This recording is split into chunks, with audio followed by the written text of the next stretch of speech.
In 1942, while World War II raged across Europe, a US patent was quietly filed by two unlikely inventors, a Hollywood actress known as the most beautiful woman in the world and a piano composer. Her name was Hedy Lamarr, but behind the glamour she was designing a secret weapon to stop Nazi torpedoes. That invention, frequency hopping, would become the backbone of Wi-Fi, GPS, and even Bluetooth.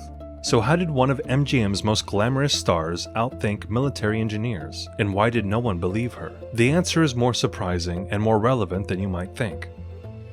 Born Hedwig Kiesler in Vienna, 1914, she was studying engineering before most girls her age were even allowed in labs. But by 18, she was starring in Ecstasy, a controversial film that made her infamous across Europe. That notoriety caught the attention of Fritz Mandl, a powerful arms dealer and Nazi sympathizer. She married him at 19. He tried to erase her identity, locked her in a castle, forbade her from acting, but at his arms meetings, Hedy listened, learned, absorbed technical briefings on weapons and military systems. In 1937, she escaped, disguised as a maid, and fled to Hollywood. MGM renamed her Hedy Lamarr. Within a year, she was starring alongside Clark Gable and Spencer Tracy, but her mind never left the war. She wasn't just playing characters, she was plotting solutions. In 1940, at a Hollywood dinner party, Hedy Lamarr met George Antheil, an experimental composer known for synchronizing multiple-player pianos in live performances. Their unlikely collaboration would produce a wartime invention far beyond anything the military had imagined. At the time, Allied torpedoes could be jammed by enemy signals. Lamarr proposed using frequency hopping, rapidly switching radio frequencies to prevent interception.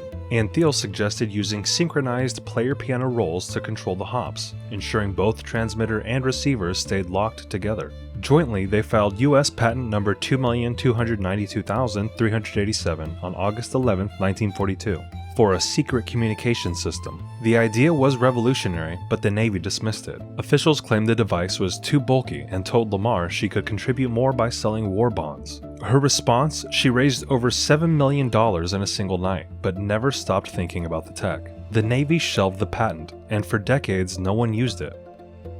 Lamarr's patent gathered dust in military archives, unused, uncredited, and virtually unknown. But by the 1960s, the US Navy quietly began using spread-spectrum techniques, her techniques, during the Cuban Missile Crisis to secure ship-to-ship communications. Lamarr was never told. Meanwhile, her acting career faded. She withdrew from public life, unaware that the foundation of modern wireless tech, Bluetooth, GPS, even Wi-Fi, was rooted in her wartime sketches. It wasn't until 1997, over 50 years later, that the Electronic Frontier Foundation honored Lamarr and Antheil with the Pioneer Award. Lamarr, then in her 80s, responded with a simple phrase: "It's about time." She died just 3 years later in the year 2000, never fully witnessing the impact of her invention. In 2014, she was posthumously inducted into the National Inventors Hall of Fame, a place she'd earned decades earlier.